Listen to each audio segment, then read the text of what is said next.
Obviously, the key topic will be coronavirus. What are your expectations? Yes, indeed, I expect the Assembly to discuss the current challenge of the coronavirus in terms of how it started, where we are, and what needs to be done to ensure that you manage the spread of this virus, because currently there's no vaccine to deal or to kind of stop the virus.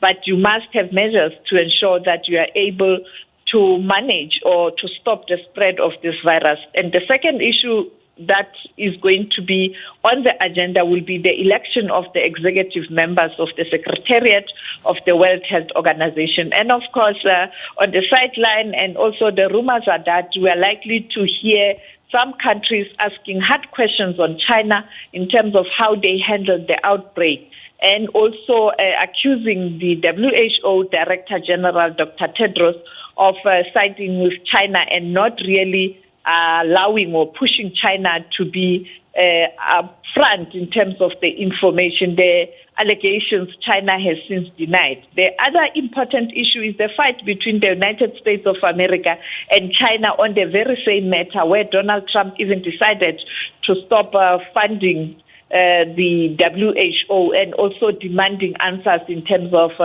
the outbreak of the virus. And of course, the tension between China and Taiwan will also continue, as Taiwan and the friends of Taiwan, like the United States of America, are pushing that Taiwan must attend the assembly as an independent state. But the protocols and the policies and guidelines of the United Nations indicate that the World Health Organization as an agency will have to subscribe to the protocols and the Charter of the United Nations. And for now, they support one China policy. They don't see Taiwan as an independent state.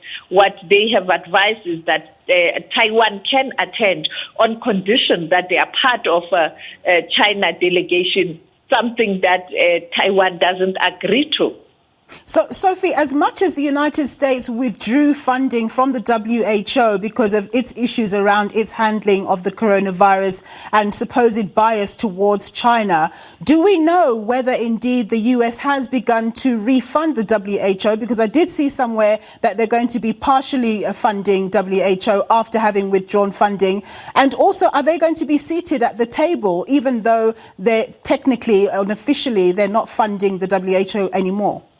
When you look at the list of high-profile people who are going to participate virtually, I don't see Donald Trump. You are aware that even 2 weeks ago, when they had that donor conference, he didn't participate. But I think this time around, because it's the assembly of the agency of the United Nations, they will participate. But I think it's going to be a very low-key delegation to try and push and mobilize and lobby what the United States want. But I don't see Donald Trump participating. We know a high-powered delegation from Europe will participate, led by Angela Merkel, and also on the continent, we know that our President Cyril Ramaphosa, will participate as part of the AU and leading and also representing African countries.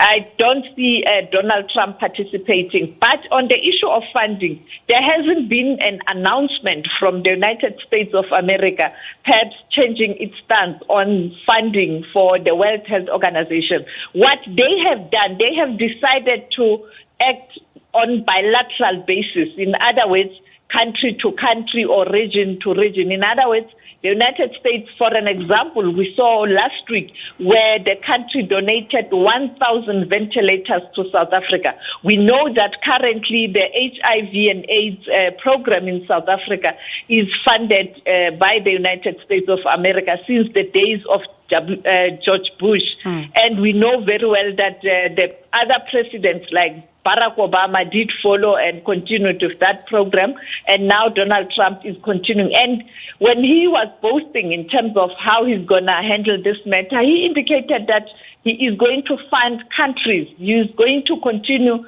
to embark on a program to assist vulnerable countries at country level on issues that are related to health. And it is no surprise that he chose South Africa last week to donate these 1,000 ventilators, because they know that South Africa is quite influential, and they know that President Ramaphosa is currently the chair of the AU, and therefore you have to speak to him for the broader voice of the African continent. We know, Sophie, that cooperation and collaboration are at the heart of any sort of global fora. And obviously vaccination or finding a vaccine is uppermost in people's mind. Doesn't it make sense for this to be a global effort rather than people working in their individual silos to try and find a vaccine? Because obviously this means research and development. It means a massive spend of people's GDP, or a small proportion of it. Doesn't it make sense for everybody to work together rather than people working alone? There is nothing wrong in member countries coming up with proactive measures on research. We know that all the time countries are encouraged to continuously put aside budgets specifically for science and research, because we know that at some point in time you need such research and you need scientists to address certain issues that affect your own country or generally the continent, that's the region you belong to, or the globe in general. There's nothing wrong in the US starting this process, embarking on these trials. The same with France in collaboration with the US, getting a lot of money from the US to continue with their research. You also have China on the other hand, the United Kingdom assisting also, South Africa also doing something. So it is okay for countries to be proactive. What is critical is that as soon as that country perhaps has made a breakthrough in terms of finding a solution, or the vaccine is approved or the treatment is approved, you have to share with the rest of the world. And that's where the concern is. Should the United States of America be able to have this product before any other country? Will the U.S. make the formula available for other labs to start manufacturing that drug or that vaccine? That's the question we have to ask. The same with France. We saw the person who's involved in the manufacturing or on the trials of this vaccine in France saying first preference will be to give the United States of America, and the government there quickly saying it cannot be. It cannot be a vaccine specifically for developed nations. And the WHO also making a call that whoever gets it right first, you have to share that formula, you have to share that product with the rest of the world. We saw President Ramaphosa making a similar call last week that should there be any breakthrough in any country around the world, all countries must benefit. The issue of the developed nations or your G20 and G7 monopolizing whatever is being manufactured or is available around the globe are gone, and therefore they must work together. And I know that the WHO Director General, Dr. Tedros, is going to emphasize that matter today to say, should there be any breakthrough in any part of the world, this must be a collective project, but also be shared amongst people of the world in general. The same I expect from President Ramaphosa to emphasize today. He's going to emphasize the issue of working together, collaborations, being united. He is going to present a more diplomatic position and be stately and presidential, avoid stooping low and, mudslinging, but rather call for a collective effort, particularly on issues of working together to address challenges of diseases around the world in general, because you still have a problem of malaria, you still have the problem of Ebola, HIV and AIDS. And I think that will be the tone, unity. In any event, Sophie, I suppose it really is a no-brainer that you can't just keep that medicine or vaccine to yourself, because we are living in a global community. And of course, if there's one part of the world that's got a deadly virus, then you're going to go back to square one. So it makes sense anyway to disperse it far and wide. Yes, because if America has got a vaccine, they use the vaccine, they are able to stop the virus, you will still have Americans traveling to other parts of the world. And if you have that virus in those parts of the world where Americans will be traveling, they are likely to import that virus. The same with other people traveling from respective countries to the U.S. because you can see Donald Trump is pushing to open the economy. Opening the economy will mean international travels as well because business must travel to clinch deals and you have to transport goods and services. And therefore, you can't control the disease. We know it started in Wuhan. It was last year in November. And now look where we are as a globe. Hardly 6 months or 7 months. It's such a crisis of magnitude. And therefore, the Director General Tedros of the WHO, that's what he said. He said, if you have it, you keep it to yourself.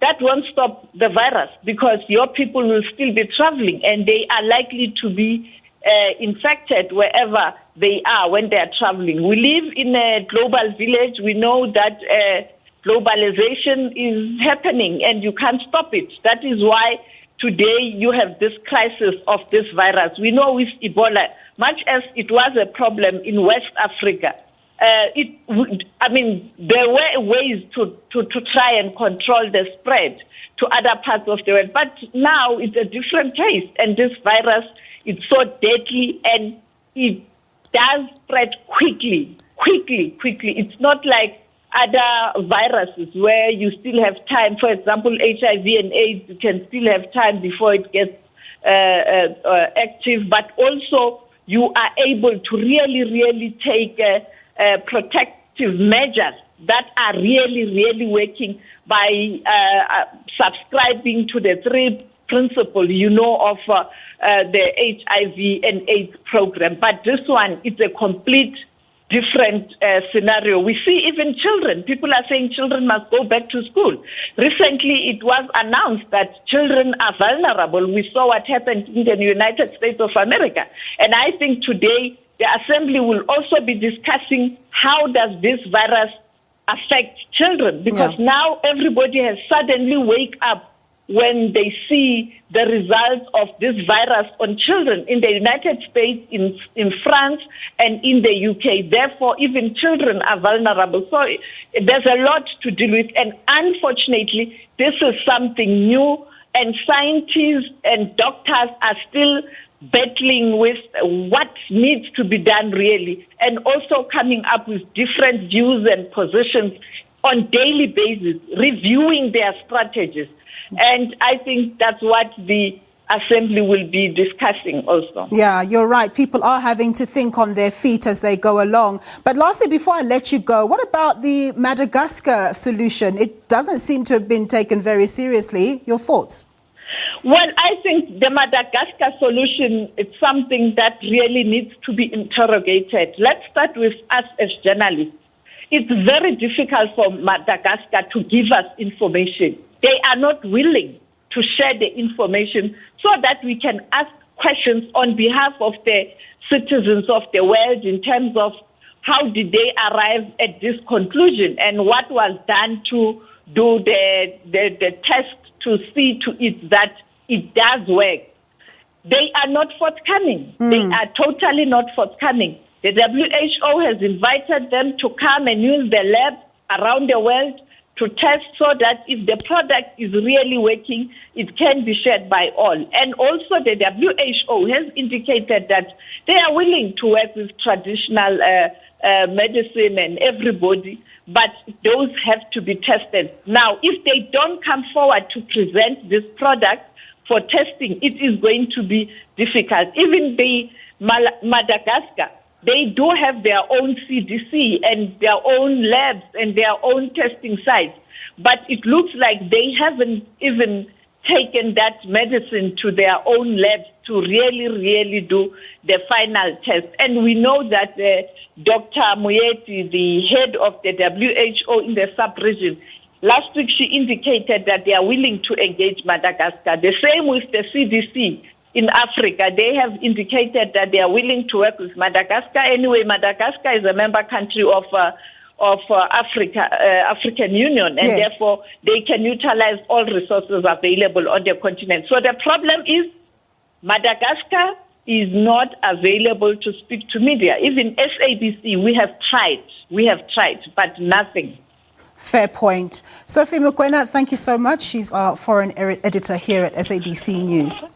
President Cyril Ramaphosa says government will continue to welcome different and dissenting viewpoints around its national coronavirus response, saying these will help it make the country work better and smarter. In his weekly letter to the nation, Ramaphosa reiterates that every South African has a right to approach the courts and says he will never stand in the way of anyone exercising that right. The president's remarks come as some organizations are heading to courts, questioning the constitutionality of the lockdown and the authority of the National Coronavirus Command Council. President Ramaphosa says just as government appreciates most court applicants are motivated by the common good, so too should citizens recognize that the decisions taken by government are made in good faith with South Africans' interests at heart. The president says the exercise of freedoms of expression, association and speech is a barometer of the good health of our democracy. South Africa has registered its biggest daily spike